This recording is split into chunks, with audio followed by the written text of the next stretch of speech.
Ажлаас гарч байгаа үедээ хүн ер нь хамгийн яасан чад юм. Одоо цалин бага байгаа учраас ажлаас гарлаа гэдэг хувь болгож авах хүссэн.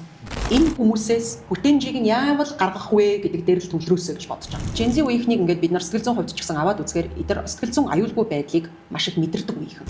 Нээлттэй ярих тэр одоо системийг компани өөрөө бүрдүүлж өгөхгүй бол тэр залуучууд өөрсдөө өсөж хөгжиж байгаа өөрийнхөө санаа бодлыг илэрхийлж байгаа би энэ байгууллагад хэрэгцээтэй хүн гэдэг мэдрэмжээ авахгүй байгаад магадлал нэмэгдээлээ.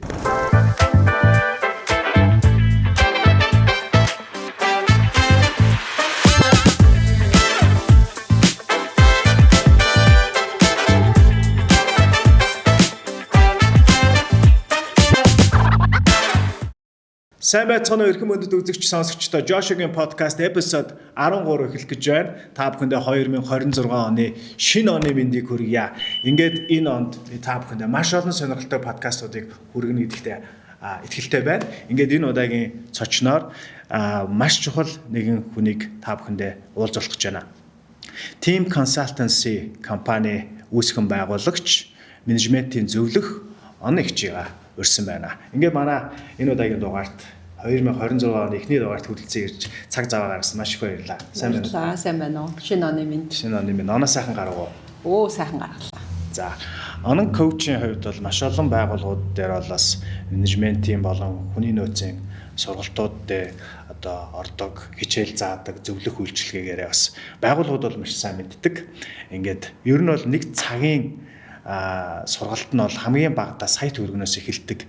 Энэ сургалтыг хэдүүлээ энэ их маш их датаг үн төлбөргүй яг одоо таах гэж байна. Тэгэхээр бид нар байгууллагын соёл руу маш гүнзгий орно. Зүгээр нэг онлайн төвшөнд хэдүүлээ яахгүй яг бодит кейсүүдийг ярина. Тэгэхээр энэ нийгмийг бүтээж байгаа манай подкаст бол нийгмийн сэтгэл зүй суурьтай подкаст. Энэ нийгмийг бол мэдээж байгууллагуудад ажиллаж байгаа иргэд маань бүтээж байгаа. Тэгэхээр байгууллагын дотоод сэтгэл зүй рүү хэдүүлээ өнөөдөр яваад арай. За ингээд юуны өмнө хамгийн ихний асуулт бол хэдүүлээ онлайн төвшөнд байгууллагын ер нь соёл гэж юу юм бэ талаар. За сайхан асуулт байна. Байгууллагын соёл гэдэг бол яг ийм юмыг хэлнэ, тийм юмыг хэлнэ гэдэгтэй холбоотой тодорхойлолтуудыг бол одоо бид нар байгууллагын соёл гэж юу вэ гэж асуухаар хамгийн түрүүнд тодорхойлогддог зүйл нь байгууллага өөрийнхөө үнэт зүйл дотоод соёлоор илэрхийлэгддэг. Тэр ойлголт юм аа гэж авч үзэж. Тэгэхээр байгууллагын одоо бид нар чинь нэг тодорхой нэг байгууллага руу яваал ороход төрдөг мэдрэмж, тий хүмүүсийн мэдчилгээ, ажилчдаа зориулж одоо хийж байгаа зүйлүүд, байгууллага өөрийнхөө бүтэц зүйлийг угсарсан байдлууд, тий системийн ажиллагаач гэдэг. Маш олон ийм жижиг мэдрэгддэг зүйлүүдээс бол байгууллагын соёл бас бүрдэж байна. Тэгэхээр байгууллагын соёл гэж юу вэ гэвэл одоо би чинь танаас буцаагаад асуувал та бас нэг тодорхойлтыг хэлнэ. Тэгэхээр өөрөөр хэлбэл байгууллага бол чухал гэж үзэж байгаа зүйлүүд нь юу юм бэ гэдгээр ирэмблэгддэг. За бүр одоо тодорхойлох юм бол алсын хараа, эрхэм зориг, үнэт зүйлийн одоо зүй тогтол, өмнөх удирдагчдын үнэтэй буюу нандин гэж итгэж одоо явсан тэр залгамж халааны одоо бодлого юм аа гэж тодорхойлж болохоор. Тэгэхээр ер нь одоо LinkedIn ч бай, олон улсын олон сувгууд дээр байгууллагын соёл гэж юу вэ гэдэгтэй холбоотой маш олон асуултууд бол гардаг. Тэгэхээр энэнийг одоо багцлаад үзэхээр нэг ийм ойлголт бол байна. Тэгэхээр энэ яг ийм туйлын одоо нэг талт те байгууллагын соёл гэж ийм юмыг хэлнэ гэж хэлэхэд бол төвхтэй. Ер нь бол маш том өргөн агуулга. Өргөн агуулгатай. За ер нь за байгууллагт яваад орлоо хоёлаа. Тэгээ тухайн байгууллагын уур амьсгалыг яаж таньж мэдвэ? Та одоо зөвлөх үйлчилгээг яаж одоо зөвлөгөө өгж байгаа шүү дээ. Тэгэхээр хамгийн түрүүнд тухайн байгууллага руу яваад орлоо. Хаанаас нь эхэлдэг? Энэ уур амьсгалыг нь хэрхэн таньж мэддэг? Байгууллагын соёлыг юу гэж тодорхойлдог вэ гэхээр байгууллагын соёл мэдрэгддэг зүйлээ гэж. Тэгэхээр юу мэдрэгдэх вэ гэхээр хүн хоорондын харилцаа, тухайн ажилтны үүрэг хариуцлага ойлгож байгаа байдал, бидний одоо уулзалтын зорилгууд ч гэдэм үү те нэг ийм шинжүүдээр бол ерөөхдөө ажиглагддаг нэгдүгээр.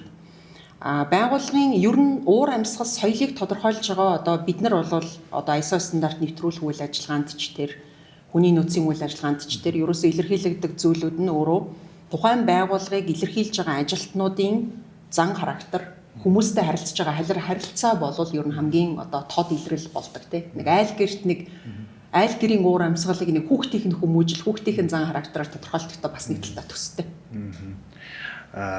Би ч одоо 17 настайгаас ажил хийж гисэн байхгүй. Яг компанид ороод компани нэг эрг шуурга нь болоод ингээд ажиллаад явж исэн. Их эрт эхэлсэн баад 10 жилийн ахлах ангитай ер нь ажил компанид ажиллаад эхэлсэн. Наад тийм боломж олцсон. Life Radio 104 гээд FM-д хөтлөгчөөр анх ажилд ороод. За тэгэл ингээд нэг 10 хүнтэй байгууллагаас 1000 хүнтэй байгууллага хүртэлх бас ингээд эн чинь хөлтөө 20 жилийн хугацаа шүү дээ. Энэ хугацаанд бол байгууллагуудад ажиллаж үзлээ. За Америкт амьдарч байхдаа бас ингээд 3 4 компанид бас ажиллаж үзсэн. Монгол, Америкийг бас ингээд байгууллага уур амьсгалын соёлыг харьцуулж бас дотроо ойлгосон ойлголтууд их байдаг л да. Тэгэхээр ер нь бол одоо байгууллагын миний ажлаас гарах шалтгаануудын дийлэнх нь ингээд тантай подкастынхаа өмнө би санаас агуу дэвшгүүгээ номыг уншаад танд амьдаа ярьсандаа бэлдээд байгаа байхгүй. Тэгээд өөрөөсөө асуусан. Би ер нь ягаад ажлаас гараадсан юм бэ гэх. Тэгсэн чинь яг үндэ цалингаас олж гарсан шалтгаан нэг ч байгаагүй. Хөвчлэн байгууллагын уур амьсгал, хов жив ч юм уу, эсвэл захирлын нэг балаарлч юм уу те. Хамгийн сүүлд би байгууллагынхаа нэрийг хэлээд хэрэггүй. Амар гоё компанид ажиллаж байсан. Яг хуваараа бизнес эхлэхийнхаа өмнө яг тэр нэг товчлуурыг дарсан би ингээл зүрхэхгүй яваал гэсэн чинь яг тэр айгүй гоё компани байсан байхгүй. Уг нь дотоод уур амьсгал. Тэгэл өдрийн хоолтой бранчтай үнэгүй айгүй хөргөн цалинтай. Тэгээ хориулахна байх ч айгүй гоё штэ бас ингээд бүгд нэг хамтарч ажиллахад айгүй амар тийм байгууллага байсан. Тэгээд ажлаас гарсан шалтгаан захирлын өрөөндөө дуудаад архи угаацсан. Нэг удаа бол яах вэ тэр чинь 2 3 удаа тэгээд гарч айгүй хэцүү. Тэгээд сүүлдээ тэр нь амар тэнэг санагдаад тэгээд ер нь тэр захирлаас нь олж ажиллаж гарчихсан. Тэгээд Монголын захирлуудын ер нь гаргадаг нийтлэг алдаа. Таны анзаарснаар кейс дээр ярил. Яг үнэ. Одоо Монгол компанид одоо би ч өөрөө хүний нөөцийн салбарт бас нэлээд удаан ажилласан. Одоо бид нар ер нь юу хайж ийн гэхээр чадaltaй боловсон учраас тэгээ сайн одоо ажилтан хайж ийн. За тэгэхээр тэрний ард юу яваад байна? Turnover буюу хүний нөөцийн эргэц яваад байна. Маш их хүн солигддог. Альва байгууллагын хүний нөөцийн орон тоо дүүргэлтэнд одоо байнгын асуудал тулгарч байгаагийн ард нэг хэд хэдэн том шалтгаанууд байна. За ажлын одоо ажил үүргийн тодорхойгүй байдал, системийн тодорхойгүй байдал. За тэгж жагаад за одоо түрүүнтэй нөгөө энэ байгууллагын тодорхойгүй нөхцөл байдал чинь харилцаагаар илэрч байгаа. За тэгээд ингээд нэг юм хэд хэдэн нөхцөл байдлууд ингээ явхаар дээд удирдлагуудын хувьд гаргаад байгаа гол одоо асуудлууд бол юу вэ? Тэгэхээр нөгөө үлгэрлэл байхгүй, мандайлал болох. Тэ. За компанийн алсын хараа эрхэм зорилго үнэт зүйл гээл ингээл ярахаар зарим нэг нь бүр залхдаг те одоо чинь алсын хараа эрхэм зорилго үнэт зүйл гээл ингээд ярих юм а энийг одоо тодорхойлох ямар хэрэгтэй юм ч гэдэг. Гэтэл эн чинь байгууллага өөрөө төлөвлөгөөтэй, гүйцэтгэлтэй, түүнийгээ сайжруулах төлөвлөгөөтэй одоо явах үйл ажиллагааны гол хэсэг болвол ерөөсөө байгууллага өөрийнхөө төлөвлөгөөн дээр одоо ажиллах юм. За дээд удирдлагуудын гаргаад байгаа одоо нэг асуулт руугаа буцахаар яаж юм гэхээр нэгдүгээр ёс зүйн манлайлал буюу манлайллын мөн чанар өөрсдөө юм үлгэрлэх чадрын түвшин бас сул байна. Үлгэрлэл айгуу сул байна. Чин тим чадaltaй одоо боловсон хүчинтэй ажиллах хүчийг өрөөндөө дуудаж ууж идэхтэй юм нэг юм ёс зүйн хэмжээ хийх хязгаар зөрчигдөд байгаа учраас хүн ч болиё гэж бодож шүү дээ. Яг үүнтэй адилхан за одоо дүрм журм боловсруулаа гаргаад өгөн энийг та нар мөрдөөрөө гэдэг өгдөг. Гэхдээ энэ манай компани одоо соёл ёс заншил биш юм уу гэдэг асуудал ярихаар энэ дээр чинь одоо удирдлагууд бол нэгдүгээр алддаг. За дараагийн миний ажиглаж байгаа гол зүйл бол гүйцэтгэлийн урамшуулал, гүйцэтгэлийн үнэлгээнд холбогдох энэ ойлголтуудыг одоо ялгаатай энэ ойлголтууд дээр compensation буюу одоо энэ нэг цалин хөлсөнд хамаарах урамшуулал энэ одоо бодлого бол соёлын маш чухал хэсэг гэдгийг бид нар чинь ойлгодоггүй. Тэгэхээр үнэлэх боломжтой ажлын байруудыг үнэлждэг чинь борлуулалтын алба, маркетингийн албач гэдэг юм уу те нэг юм одоо гүйцэтгэлээр үнэлэх боломжтой албадуудад бол гүйцэтгэлийн одоо үнэлгээтэй холбогдох хэсгүүдийг өгөөд байна. Менежментийн албанд ажиллаж байгаа хүмүүсийн урамшуулал гүйцэтгэл яаж тогтохтой холбогдох ойлголтууд нь тодорхой биш. Тэгэхээр гих мэтийн ийм нөгөө асуудлууд ингээд үүсээд эхлэхээр одоо Монгол компани бүр том зургаараа харахаар систем тогтохгүй байна. Системгүй байдал чинь өөрөө тодорхойгүй байдлыг дагуулад ингээд тодорхойгүй байдал чинь ойлгомжгүй нөхцөл байдлыг үүсгээд за ингэхээр нөгөө бүтээмжийн доголдол уур амьсгалын доголдол үнийгээ дагаад нөгөө айгүй том эрсдэл үүсэж байгаа нь яаж юм ойлгомжгүй байна. Би цаашаа юунд хүрэх гээд байгаагаа тодорхойлж чадахгүй байна. Компани зорилгыг дагаад алахыг гэж одоо бодож байгаа өөрийн гэсэн бодолтой хүмүүсийн хувьд бол цаашаа яаж хөгжих юм, карьер нь яаж цаашаа томрох юм те цалин хөлс нь яаж өсөх юм гэдэгтэй холбогдох ойлголтууд маш бүрхэг. Байгууллагын захирлуудын гаргадаг нийтлэг алдааг бол ёс зүйтэй холбож тайлбарлаж байна. Би бол маш их санал нийлж байна. Бодит одоо гоё инээдтэй тийм кейсэд байна. Захирлуудын ер нь одоо тэгэл яг байгууллагад орохоор ажилчтай нь уулзч штэ те. Юу болохгүй байна? Яагаад вэ? Ярилцлага хийдгүү. Хийлгүй яах вэ? Одоо ISO стандартыг нэвтрүүлэх за нэг хүний нөөцийн бодлогын одоо чиглэл дээр бас нэлээд удаан ажилласан учраас ер нь байгууллагын бүтээмжид холбогдох асуудал хүний нөөцийг хүнддэг гол хэсэг байгаад байгаа байхгүй. Тэгээд ажилтны бүтээмжид өөрөө юу нөлөөлөд байгаа юм бэ? Байгууллагын одоо нөөц биш үү те? Resource одоо хүнтэй холбоотой, мэдээлэлтэй холбоотой, мэдлэгтэй холбоотой, харилцаа холбоог авахтай холбоотой гэдэг юм одоо олон улсын ISO стандартны хэд хэдэн төрлийн нөөцийг байгууллага өөрийнхөө зорилгод хүрэхийн төлөө заавал шалгах хэрэгтэй гэдэг юм шалгуурууд ингэ байдаг. Тэгээд аваад үзэхээр бидний нөгөө нэг одоо төрийн хувийн хвшлийнхний хувьд бол бага нөөцөөр их амжилтыг бид бүтээх зорилго тавьдаг. За мэдээж хүнийг нөгөө одоо өөрийн үндсэн хүчин чадалч гэсэн тэр хэмжээнд хангалттай одоо байдаг те. За тэгэхээр бүтээмжийг сайн гаргахтай холбогдох хэсгүүдэд мэдээлэл бол маш тодорхой ойрхон бөгөөд давтамжтай ойлгомжтойгоор ирж явах чи бид хоёр нэг суугаар ойлголцож явах бол одоо айгүй том асуудал байдаг. За тэгээ энэ олон улсад ч гэсэн ер нь мэдээллийн эрсдэл бол өөрөө айгүй том эрсдэл тооцогдож явдаг чинь үл ойлголцол үүсэх нь өөрөө зорилго буруу одоо тэгээ зорилгоосоо хазаах гэдэг те ийм ойлголтуудыг чиглэл ингээ үүсэх. Тэгэхээр захирлуудын хувьд ингээ аваад үзэхээр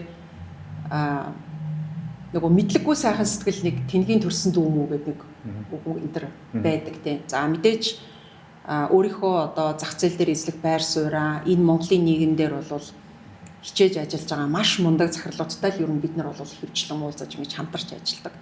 Тэгэхээр одоо бол яг надад нөгөө саний асуулттай холбоотой нэг юм funny case мэс гэхээр чинь ийм одоо нөхөрсөг байдлыг ажлын байран дээр авчирдаг захирлууд байна тий. Одоо нэг юм найзрахах. За одоо түрүүний кейс шүү дээ нэг юм өрөөндөө оруулаад идэж уугаад идэг тий ганцаардлаа ажилчдаараа нөхөх оролдлогууд байна тий.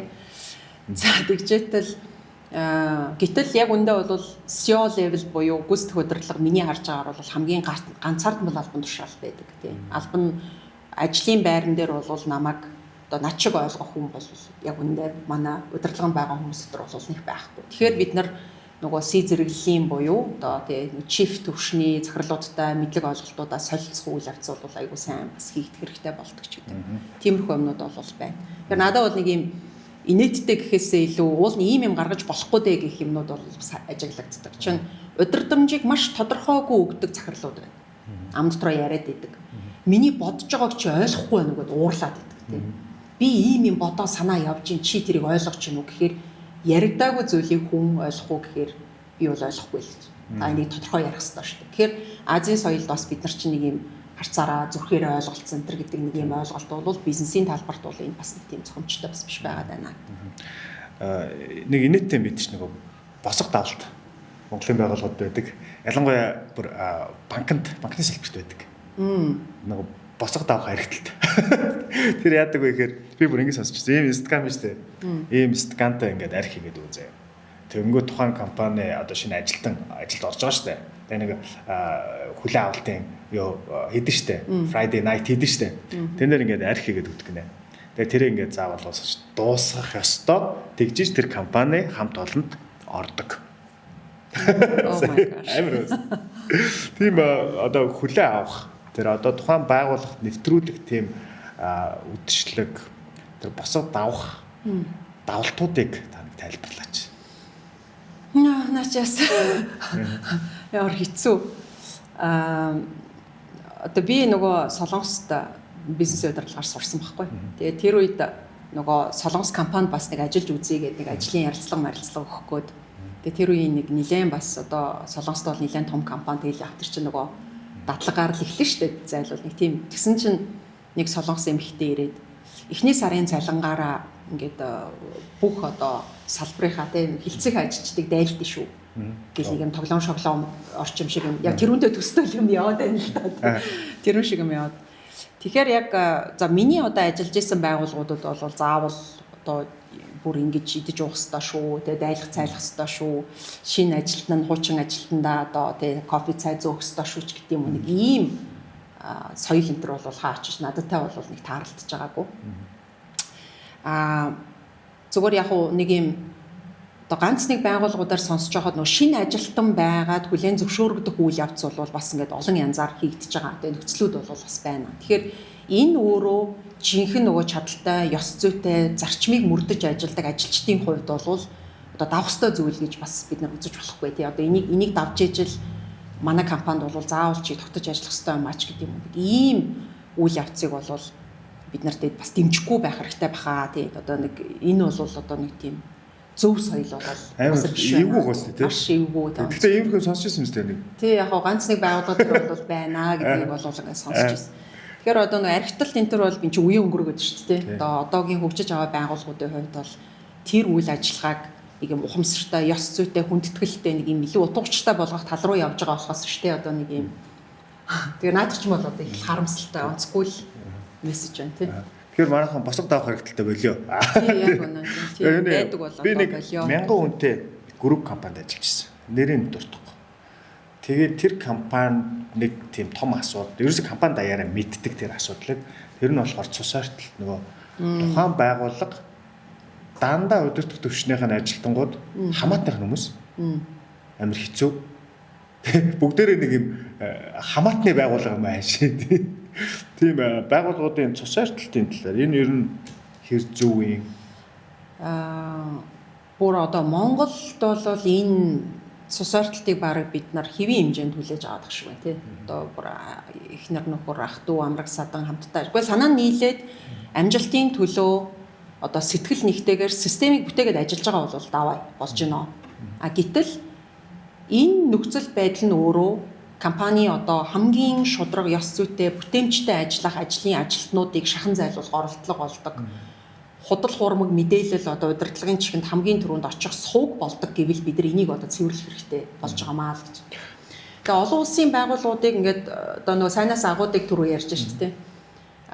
Сайн компаниас агууд дэвшсэн компаниудыг хийсэн өөрчлөлтүүд бол ерөөсөө л эрс өөрчлөлтүүд байсан буюу одоо би яг санаж байна нөгөө өөрийнхөө ойр дотны цус арталтанд хамаарах бүх одоо хамаатан саднуудыг ажлаас халах зарчмаар компаниа бол одоо тэ нөгөө одоо шилдэг 500 багтаах ажлыг хийсэн одоо захирлын тухай айтар байна. Тэгэхээр эрс өөрчлөлтийг хийх яг хүний нөөц талаасаа би бас ойлгоод байгаа. Өөрөөр хэлбэл таньж мэдхгүй хүмүүсийг одоо 3-6 сар тухайн хүн ажлын бүтээмж гаргах хүртэл ажиллана. За тэгэл манайхны одоо нөгөө ёс зүй, хариуцлагын асуудлууд өөрсдөө нэлээд суларцсан учраас хамтарч ажиллахад бүтээмжийн хувьд бас төвөгтэй нөхцөл байдлууд үүсдэг тийм. Тэг иймэрхүү юмнууд бол байгаа нь за одоо өөр юм уу ч гэсэн өөрийнхөө ах トゥ нарыг одоо ажилд авъя гэдэг ийм сэтгэлгээр удирдаад яваад байгаа одоо чиглүүлээд байгаа байх бас магадaltaй. Гэхдээ үнэхэрийн хийгээд бүтээе яг ийм одоо системийн дагуу тодорхой зорилгод хүрэхийн төлөө ажиллая гэж байгаа хүмүүст бол яг энэ цус ортолт бол үнэхэрийн том саад бэрхшээл болдог, маш том хүндрэл болдог. Надад таалагдахгүй учраас би ажилласаа халагдах болдог тийм ийм асуудал бол угаасаа компанид айгүйх гардаг. Шудраг бус харилцаанууд соёлыг бол ерөөсөө бүр унгааж байгаа. Шудраг бус харилцаануудыг эн чинь бүр дэврэгчж байгаа. Одоо жишээлбэл тийм байгууллагт алдаа гарах тохиолдол зөндөө шүү дээ. Байлгүй яах вэ? Тийм төлөвлөгөө өөрчлөгдөх, алдаа гарах. Энэ тохиолдолд нөгөө хамаатны үйл дүү буруутай байхад тэрийг хажуутлынх нь үнийг буруутгах гэж байгаа. Наа зөв. Үйл дүү нь ажлаас халагдах хэмжээний ёс зүйн ч юм уу те албан тушаалын асуудал гаргаж чадахт аваад үлдчихдэг. Тэнд зүгээр нэг мөрөөр ажиллаа хийгээд явж байгаа залууг бол нэг ганц 2 удаагийн сануулгаад өнгөрөөд явчих юм дээр шууд халчдаг ч гэдэг юм уу те. Энд чинь өөрөө байгууллагын компани ажилчдад юу гэж харагдаж байна гэхээр энэ байгууллага удирдлага нь шудраг бус. Тий. Шудраг бус чинь угаасаа л зүгээр big red flag штэ. Тиймээс уучлаарай те. Та нар шудраг биш бол та нартай ажиллах. За тэгээд наадахтай чи яг холбоотой яг миний айгуу юм ойрын хүн дээр гарсан жишээ байхгүй бас компанийн нэрийг хэлээд яг уу Монголын бас нэлээд том компани. Тэгээд хамаатныхаа хүнийг одоо ажилд авсан. За тэгтэл тухайн одоо албан тушаал дээр ажиллаж исэн маш шудраг ажиллаж исэн хүнийг одоо ажлаас нь те нөгөө холдуулж ажлаас нь халж ээж одоо тухайн позишнийг те одоо албан тушаалыг одоо авсан те тийм тохиолдлууд энэ байна. Тэгэхээр нөгөө юм шудраг байх ёс зүйтэй зарчимтай ажиллах үйл явц нь нөгөө удирдлагын санаанд нийцэхгүй бол тэр хүнийг ажлаас халах ийм эрсдэл хүлээгээд байгаа гэдэг нь өөрөө бүтээмжтэй, санаачлагтай, ийм зоригтой ажиллах үйл явцад бол маш том саадтгар болж байгаа энэ үйл явц бол яг нь. Тэгэхээр эрхэм хүнд үзэгч сонсогчдоо яг одоо та бүхэн Жошогийн подкаст эпизод 13-ыг YouTube платформоор үзэхээс гадна Улаанбаатар хотын Мэдээллийн радио 88.8 радиогоор хүлээн аван сонсч байна. Мөн Дархан хотын Эхлэл радио 87.9, Эрдэнэт хотын Эрдэнэтийн дуу хоолой 89.5 радиогоор хүлээн аван сонсч байгаа. Сонсогчдоо энэ өдрийн мэндийг хүргэе. Тэгэхээр өнөөдөр менежментийн зөвлөх оны эгч манаас хүрэлцэн ирээд ингээд та бүхэнтэй компани соёлын талаар, байгууллагын соёлын талаар маш чухал сэдвүүдийг хөндөө ярилцж байна. За дараагийн асуулт ажилчдыгаа цалингаар нь хангалттай хангаад байгаа. Цалин дээр бол хоёулаа дийлээ хийцэн болж байна. Гэхдээ тэр хүн гараа авчихдээ шүү дээ. Тэгэхээр ямар одоо 3 шалтгаан хоёулаа топ зэрэглүүлээд дараалал л да. Энэ 3 шалтгаанаар л ер нь хүмүүс гараад байна да. Стог ясалт. Одоо нөгөө хүний нөөцийн дунд авж байгаа судалгаанаас ингээ харахаар яг нь сүүлийн үед бол одоо эдийн засгийн хөшүүрэг буцаад нэг юм тодорхой байр суурийг эзэлж байна. Одоо цалин бага учраас би арилаас гарч ийна гэдэг хувь хэмжээ сүүлийн одоо судалгаануудаар бол ерөөсөө одоо илэрхээ байцсан ийм ойлголт байгаа хгүй. Гэхдээ буцаад өнгөрсөн он бол одоо цалин бага байгаа учраас ажлаас гарлаа гэдэг хувь бол жоох өссөн. Ерөөсөө ажлаас гаралтын гол шалтгаанууд удирдлага надад итгэхгүй байна. Бид хоёрын ойлголцол дутуу байгаад байна. Би энэ компанид хэрэгтэй хүн гэдгээ мэдрэхгүй байна. Буюу нөгөө тухайн ажилтны хийсэн ажлыг сайн хийсэн байна. За яг энэ ажил дээр ийм алдаа гарчээ гэдэгтэй холбоотой тодорхой мэдээлэл өсөлтөнд нөлөөлөх зөв мэдээллийг өгч чадахгүй байгаагаас үүдэн нөгөө ихтгэлцэл алдрах одоо асуудлууд бол байна. Тэгэхээр эдийн засгийн хувьд бол одоо нөгөө судалгаануудыг ингээл анзаараад харахаар эдийн засгтай холбогдох ойлголтууд бол юу нэг айгу доогуур явна. Тэгэхээр илүү нөгөө мөн чанарт холбогдох буюу та надад итгэжээвэл бид хоёр хамтарч одоо цаашаа ажиллах юм байна. Та бид хоёр ойлголцчихвэл энэ алдааг даван туулаад урагшлана гэдэгтэй холбогдох ойлголт бол илүү одоо тий залуу үеийнхнийч тэр ажлын байран дээр байгаа хүмүүсийн хувьд бол ийм. За надад нэг ажлын албан тушаалын санал ирээ. Тэгэл ажлаа хийгээл явж байхад болно доо гэдэг өгүүлбэр хэлж байна. Тэгэхээр эндээс би ямар ойлголт авч ин гэхээр гаргахыг хүсэж байгаа амжилт тодорхойгүй бол би тэндээс ямар амжилт гаргасан гэдгээ илэрхийлэх ямарч боломжгүй нөхцөл байдал үүсгэр тодорхойгүй байдал өөрөө хүнийг айгүй эрсдэлтэй нөхцөл байдалд оруулдаг тийм тодорхойгүй байдал ч өөр. Тэгэхээр энэ нь буцаагаад ямар ч одоо амжилт гаргахгүй байх эсвэл миний гаргасан амжилт ерөөсөө амжилт биш юм шиг тоологдохгүй байх тийм ийм ойлголт руу хүмүүсийг өнөө урамгүйтэй угаасаа ажил нь хийгээд сайн болсон юм уу муу болсон юм уу гэдэгтэй холбоотой мэдээлэл байхгүй шагнагдсан бол би яагаад шагнагдсан шалтгаан одоо мэдэхгүй байх гэдэг асуудлууд бол өөр уцаагаад нэг юм хүмүүст өөртөө нэг мэрэгэл зөөсгээд идэхтэй. Би энэ компанид юу хэрэгтэй. Тэгэхээр ерөөсөө топ эзэлж байгаа байр суурь одоо нөгөө ажлаас гаралтын бас нэг том шалтгаанууд бол тодорхойгүй байгаад байна. Ажил үүргийн маш их давхцлууд байгаад байна. Ажлын байрны тодорхойлолтон дээр бичигдээгүй үүрэг даалгавруудыг гүйцэтгэх одоо тийм ийм шаардлагуудыг тавьдаг ч гэдэг юм да. Энэ дандаа нөгөө ямар нэгэн байдлаар дандаа тодорхойгүй байдлаартай холбогддог. Бас нэг ийм асуудал байдаг шүү дээ. Одоо гинт гараа авцсан. Тэгээд юугаач тайлбарлахгүй. Юу ч хэлээгүй. Тийм, юу ч хэлээгүй.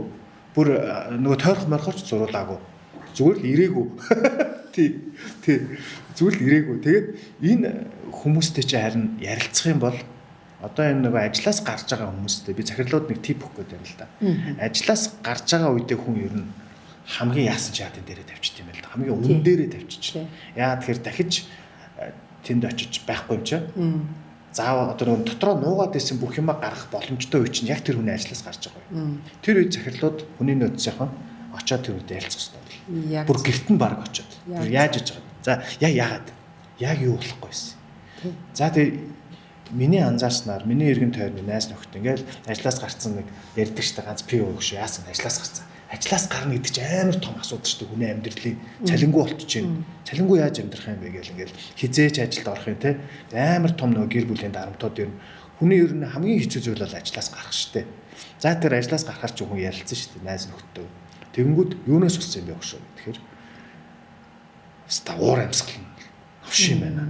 Тэ? Ховж юм дийлдэхгүй байна. Ерөөс ховж юм. Тэгэхээр нэг юм яхаар дандаа ингэх. Скул ингээл амар гой санал санаачлаг гаргаж ирээл тэ. Ингээл яхаар өөр хүн авчдаг гинэ.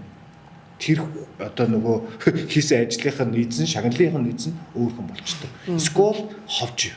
Тэгээд ингээд яг ингээд гой урагшаагаа хараад тэ бизнестэйгээ ажилтаагаа тухайн местэйгээ байлдах гадахт чинь тэ энэ тэндээс ингээл хатгаал. Энэ зүйлүүд нь ер нь ажлаас гарах шалтгаануудын баг дийлэнх нь үгүй юм шүү. Тий, үнэн. Өөрөөр хэлбэл нөгөө итгэлцэл дутж байгаа. Нөгөө талдаа дэмжлэг дутж байгаа. Би хэрэгтэй хүн гэдгээ мэдэрч чадахгүй байгаа энэ гэдэг бол хүн болол өөрийнхөө амьдрал нэг юм үнцний бүтээх хүсэл байна. Амжилт гаргах хүсэл байна. Тодорхой хэмжээнд нэг юм одоо анзаарагдах хүсэл тэмүүлэлийн яг эсрэг одоо жишээлбэл энэ бүхэн ажиллаж байгаа. Тэгэхээр одоо яг саяны нөгөө хэлсэн дээр ер нь хүний нөөцөдөд бид нар ер нь юу гэж зөвлөдөг вэ гэхээр exit interview буюу гарах үеийн ярилцлагыг заавал хийгээч гэдгийг урамшуулдаг.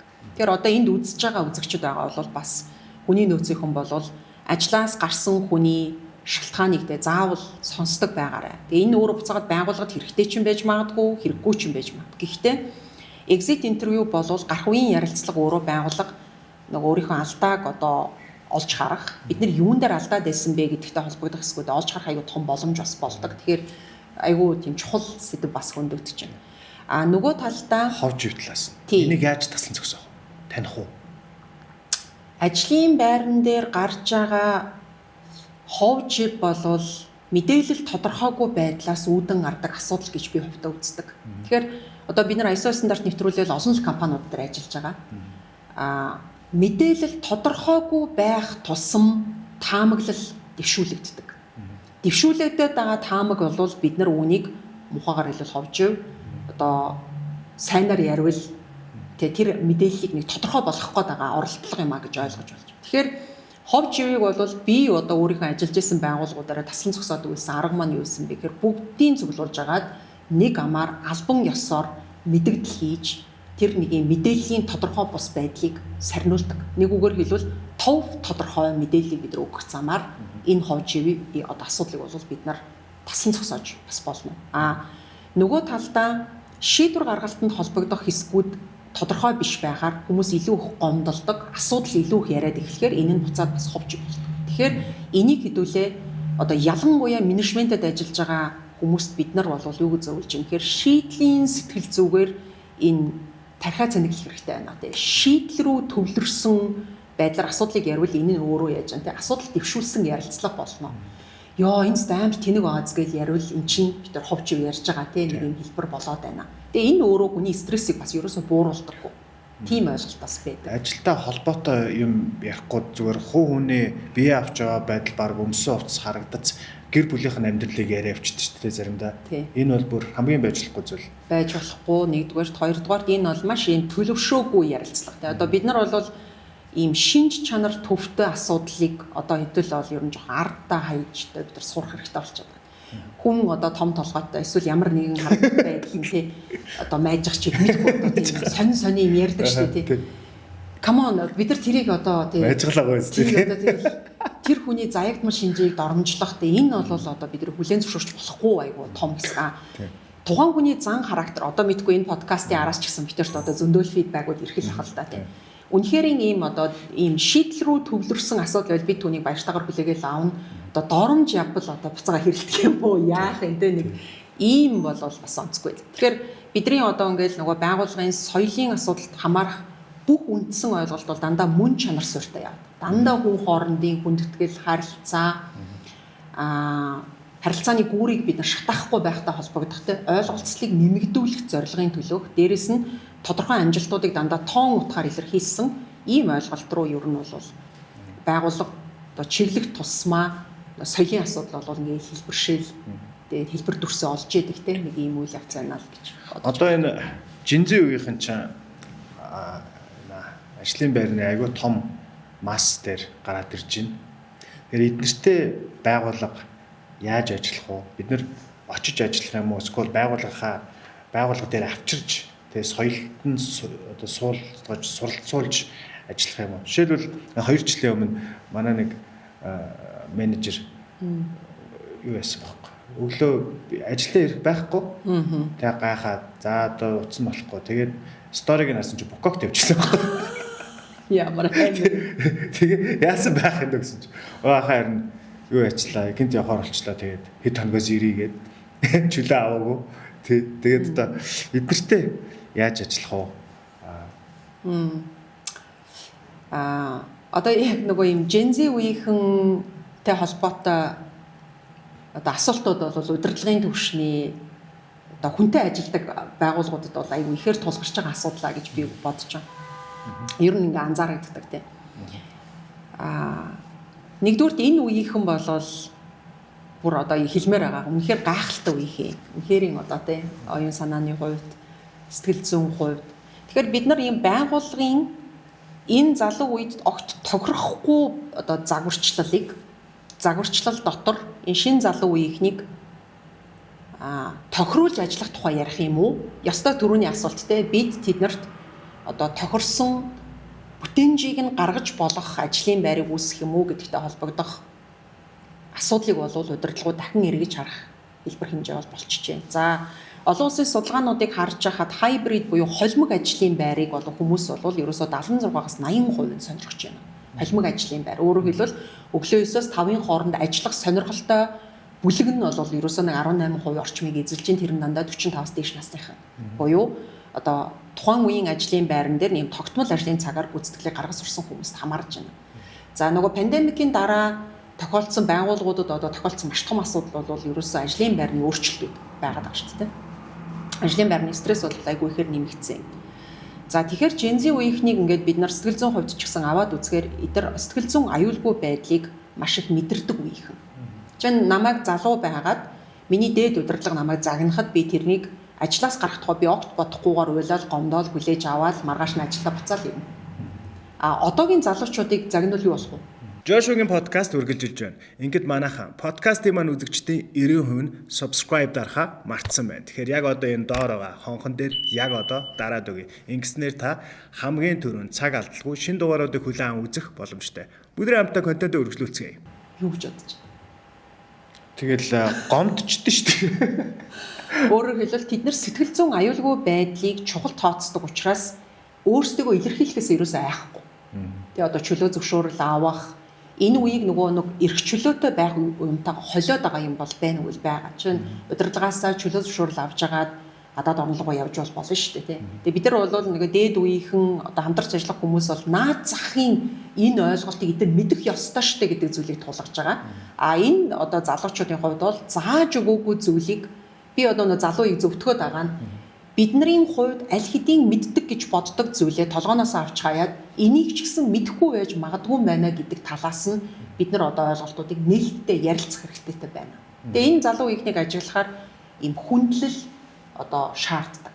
Тэгээ яг ийм хүн ёсоор хамтарч ажиллах хүсэл эрмэлзэл бай. Тэгээ нэг ийм зас чи залуу хүүхд юм чин гэдэг юмыг бол тэд хүлээж авахгүй. Одоо бидний үед бол монголчуудын одоо нэг үндсэн соёлд ч гэсэн анзаарагддаг нэг ийм хүүхэд бол тий бараг л одоо тий томчууд наан чи юу ярьж байна та нар хүүхдүүд дугуй бай гэдэг энэ сэтгэлгээ чинь өөрчлөгдсөн. Тэгэхээр бид нар тэд нартай за чи одоо би бол ийм юмд дурггүй. Би ийм юмыг хүлээн зөвшөөрдөггүй гэдэг ийм тодорхой ойлголтуудыг бид нар ярил ойлголцож ажиллахад бол амархан. Нөгөө эм оруулж гэдэг юм уу сэтгэл санааны тогтворгүй байдал насаад агаад байж л байгаа. За тэрэнд нь би бол юу гэж боддгоо гэхээр энэ хүмүүсээс бүтээнжийг нь яавал гаргах вэ гэдэг дээр л төвлөрөөсэй гэж бодож байгаа. Тэрээс чинь 9-өөс 5-ын хооронд ажлын байран дээрээ байж ах хэрэгтэй гэхээсээ илүү ямар цаг хугацаанд энэ хүмүүсээс яавал хурдан бүтээмж үүсэж бүтээмжийг гаргуулж болох вэ гэдэг дээр бид нар төвлөрвөл илүү одоо хамтын ажиллагаа үр нөлөөтэй болно гэж байна. Тэгэхээр байгууллагууд хүний нөөцүүд юу гэдэг вэ гэхээр манай компани дүрм журам ийм штэ бид нар өглөө 9-өөс одоо тэдний хооронд л ажиллах хэрэгтэй гэхээр тэрэнд тохирох хүнийг олтлоо нэг бол зовно нэг бол яаж юм те тэр орон тоог бид нар одоо ингээл эргэцийн тоон одоо turnover те өсөөл ингээл явахаас өөр аргагүй нөхцөл байдал үүсэв. Тэгэхээр товчхондоо бол Gen Z үеийнхэнтэй зохицож ажиллах болохоос биш тэднийг өөрсдийнхөө үйл ажиллагаанд тааруулна гэдэг бол бидний хувьд айгүй том чаленж. Тэгээ ер нь бол дэлхийн судалгаач гэсэн энийг айгүй ярьж байгаа юм. байгууллага өөрийнхөө бизнесийн үйл ажиллагааны өрсөлдөх чадварыг сайн болгоё гэвэл дасан зохицох эрс өөрчлөлтүүдийг хийх ур чадварт бид нар илүү суралцах хэрэгтэй байна гэдэг талаас бол ярьж. Тэгэхээр олон улсын ISO стандарт ч гэсэн байгууллагаас change management буюу өөрчлөлтийг ихээр шаардж байна. Тэгэхээр сэтгэлгээний хувьд бид нар өөрчлөгдөх шинэ юмнуудыг хүлээн зөвшөөрөх хуучин зүйлсийг одоо энэ бол ашиглах нь үр нөлөөгүй болцсон юм байна гэдгийг бид нар хүлээн зөвшөөрөх гэдэг бол одоо энэ өөрчлөлтийн том эхлэл. Тэгээ бид нар энийг бол хийгээд явах юм байна л гэж боддог. Вау, гайхалтай хариулт байлаа. За ингээд эрхэм мөндөд үзэх сонсогчдоо Жошогийн подкаст үргэлжилж байна. Ингээд бүгдээ хэсэгхэн хугацааны дараа эргээд уулзцгаая. Сайн байцгаана уу? Хоол зүйч сэтгүүлч цацралаа.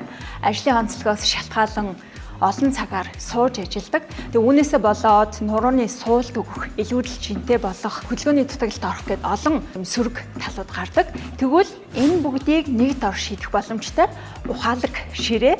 За бас гүйлтийн замыг танилцуулж байна.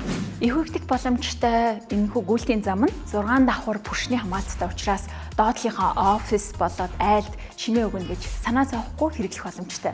Бидний биеийн илүүдэл жинг хамгийн хурдтай хасч богинохон хугацаанд их калори шатаадаг төхөөрөмж бол спиннингийн дугуй байдаг. Би өөрөө спиннинг багш хийж исэн учраас олон шавнарынхаа бодиттой үнэхээр гоё үр дүнгуудыг яг дугуун дээрээс харж исэн.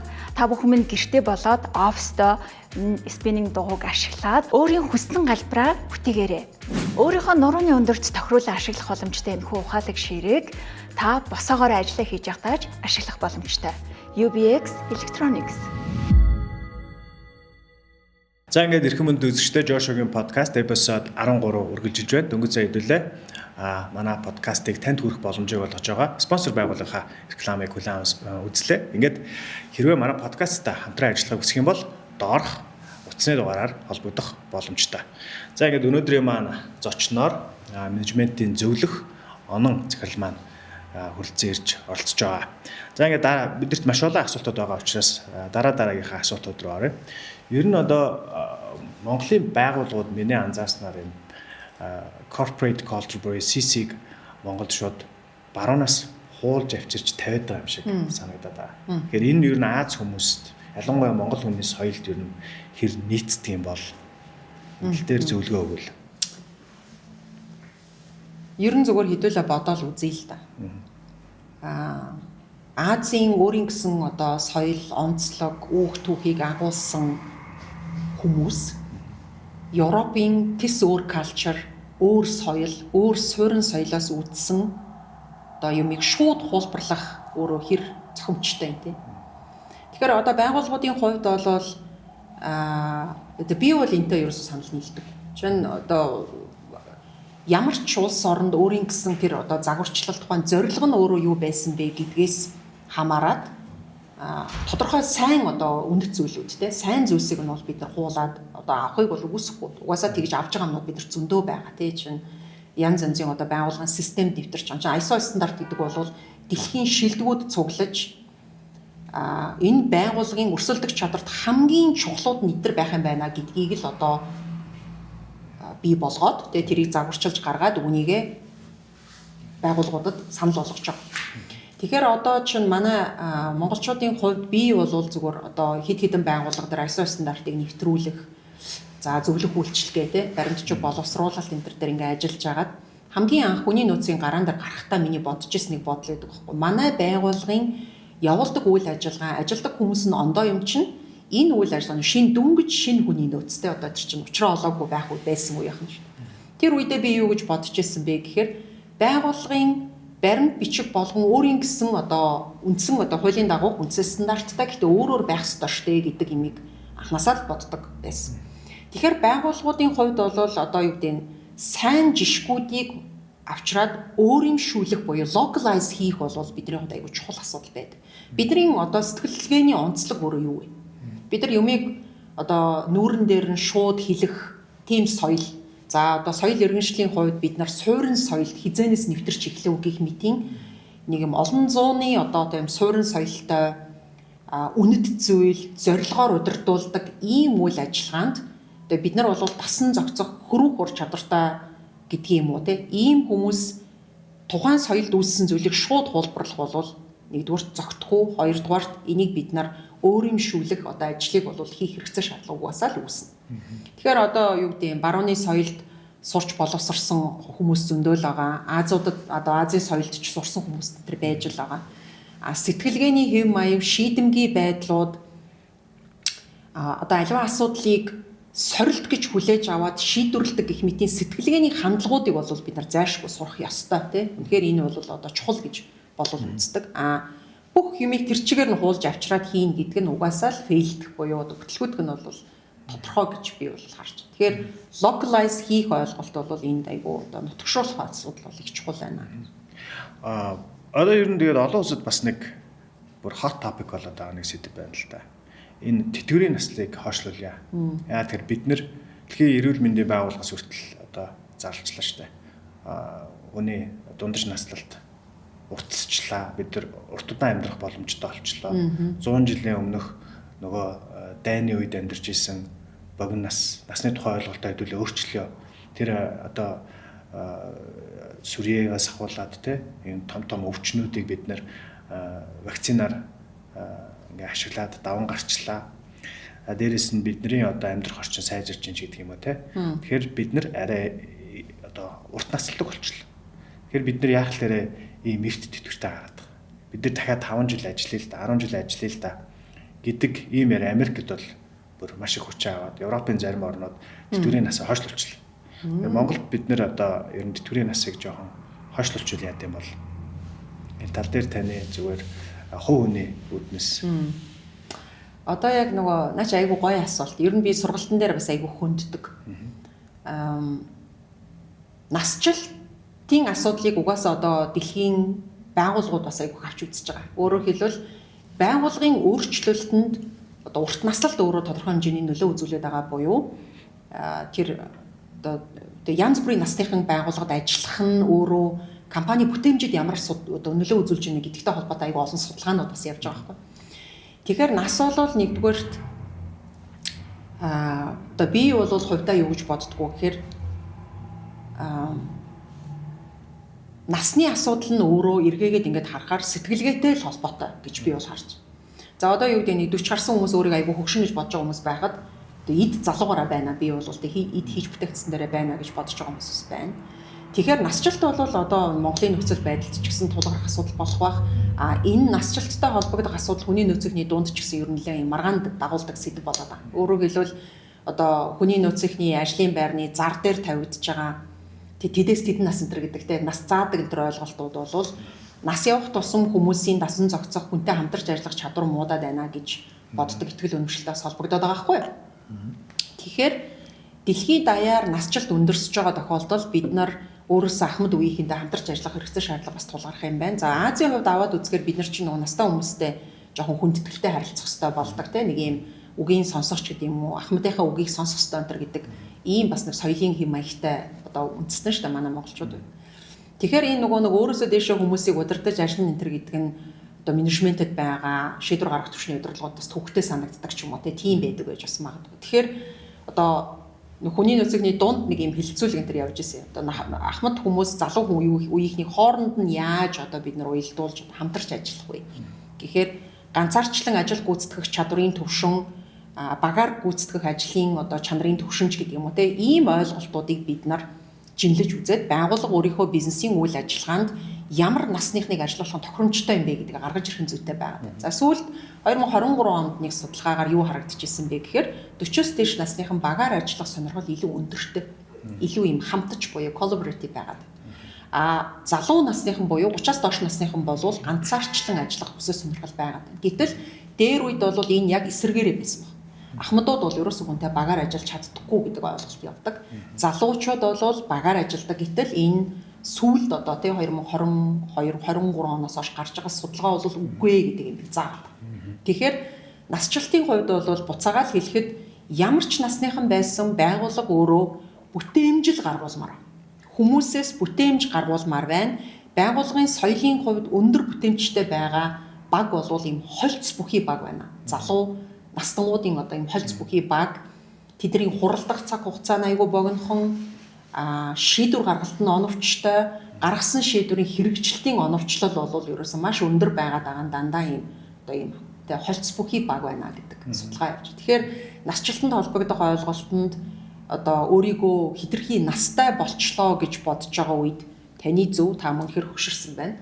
Би болоогүй гэж бодож байгаа хүний хувьд дахиад хэлий таны зөв та бол болоогүй байна л гэж. Тэгэхээр бид нар бол одоо энэ насжилттай холбогдох ойлголтыг бүтээмжтэй холбож бодмоор санагдаж байна. Одоо 20 эдтэй хүүхдийн хийж чадах бүтээмжийг 40 50 та хүмүүс хийж чадахгүй байж магадгүй л дээ. Одоо тэгээ биеэр гүйцэтгэх ажлуудыг хийж чадахгүй байж магадгүй. Гэхдээ зан харилцааны хувьд, шийдвэр гаргалтын хувьд, байгууллагын одоо үйл ажиллагааг эрүүлжүүлэх үйл ажиллагааны хувьд энэ төр бол тэг бүх насныхны оруулж чадах хувь нэмэр бол энэ дээр угаасаа л байж байгаа. Тэгэхээр одоо нас бол үнэхээр тоо гэдэгтээ бол би үнэхээр санал нийлдэг.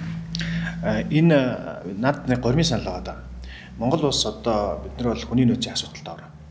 Хүний нөөцийн асуудал бид нар цөв хүлээтэй холбоотой. Нэгт, хоёрт бид нар маш өндөр хүчин чадалтай потенциалтай залуучуудаа гадны улс орны компаниудад алдаад байна. Гадаадад бид нар урд нь ойлгодгоор одоо гадагшаа явж ажиллаад байна гэсэн чинь Монголоос гадны компаниудад ажиллаад байна. Монголд байгаа амьдарч байгаа миний хажуу талын байранд амьдарч байгаа мөртлөө гадаадын компани ажиллаад байгаа байхгүй. Тэгэхээр тэр хүмүүсийн буруу биш тэр чинь өөрсдийнх нь одоо сонголт. Нэгт амар байна, хоёрт цалин өндөр байна ч гэдэг юм уу те. Тэгэхээр бид нэр тохиолдож байгаа, тулгарч байгаа том асуудал хүний нөөцийн асуудал. Зар тавиад ирэхгүй гэдэг ч юм уу те. Тэнд нэг хүн ажилд орохыг хүссэн хэсэг бүлэг хүмүүс байгаа гэдэг. Энд хүн хайсан баахан компаниуд байгаа. Тэгэхээр бидний бас нэг том хүний нөөц, алдаад байгаа хүний нөөц чинь нөгөө хамгийн одоо туршлагатай одоо эд жинхэнэ тухайн ажлыг мэддэг хүмүүс чинь яагаад ч үгүй тэтгэврт гараа яваад өгч байна. Тэгээ тэр хүмүүс чинь ажиллах үнэндээ сонирхолтой байдаг. Гэхдээ ийм хоёр асуудал тулгараад байгаа юм. Нэгт би тэтгэврийн нас олцоод байна. Ажлаа ихгүй тэтгэврийн аваа гэртээ байж болох байхад би яг л ажиллах ёстой гэж гэр бүлийн үнэ нээлж заатаа болов. Тэ? Тэгээ нөгөө хүн чинь ажилласаа гарснаа тэтгэврийн авангууд өөр компанид ажиллаад өгөхгүй. Тэгэхээр энэ дээр юу харагдаад тэгэхээр наад нэг ийм санал байгаа. Тэтгэврийн насанд хүрсэн хүмүүс тэтгэврийн өгнө тодорхой хэмжээнд. Гэхдээ бас давхар хэрвээ ажиллах хүсэх юм бол цалингийн өгнө. Тэр хүн тэтгэврээч аавна, цалингаач аавна, тухайн компанид ажиллана. Тэр нь ажлынх нь одоо 5 өдөртэй байх албагүй 3 өдөр яа байж болохгүй гэж. Тэр чинь жинхэнэ мэрэгчлэлтөө жинхэнэ нөгөө жинзинерт чинь ажлыг зааж өгөх, зөвлөж өгөх туршлагатай хүмүүсээ бид нэр яагаачгүй эрт гараад байна. Энэ дээр бас надад нэг гормын санал байдаг шүү. За тэгээд таны төрөч яриан дундаас бас нэг асуулт гарч ирж байна л да. Одоо ажлын бүтээмжтэй холбоотой. Тэр нөгөө ажлын байрны зомбинууд гэж үүдэж шүү дээ. Нөгөө тэр бие нь байгаад байдаг. Тэгсэн мөртлөө ямар ч тэр бүтээмжинд нөлөө байхгүй. Тэгсэн чинь яг адилхан цалин аваад байгаа мөртлөө арай бага цалин аваад байгаа мөртлөө ерөөсөө тэр 5 хүний ажлыг гэдэг хүмүүс байдаг шүү дээ. Тэгэхээр энэ бүтээмжийг яаж менежментээр зохицуулахын яаж таних юм? Яг үнэ маш гоё асуулт байна. Байгууллагын өрсөлдөх чадварыг дээшлүүлэхтэй холбогдох асуудал ярихаар чадвартай ажиллах хүчний тухай асуудал яригдчих. Чадвартай ажиллах хүчний асуудал яригдахаар нөгөө бүтээмжийн асуудал яригдчих байгаа тийм. За тэгээд өөр нь олон улсын судалгаагаар бүтээмжид хамгийн их нөлөөлдөг одоо хор хөнөөлтөй зүйл юу байна вэ гэхээр ерөөсөө л сөрөг хандлага бүхий одоо нэг хүн байхад хангалттай байгаад байна гэдэг. Тэгэхээр бүтээмжийн асуудлыг бол бид нар одоо байгууллагыг өөрсдөө бид нар удирдах чинь дээрэс нь өрсөлдөх чадварыг дээшлүүлэх тэр чинь өөрийнхөө одоо асуудлыг ингээд аваад үзэхээр яг саний хэлээд байгаа тийм нөгөө quiet quit болцсон нөгөө нөхдүүднийг бол байж идэг.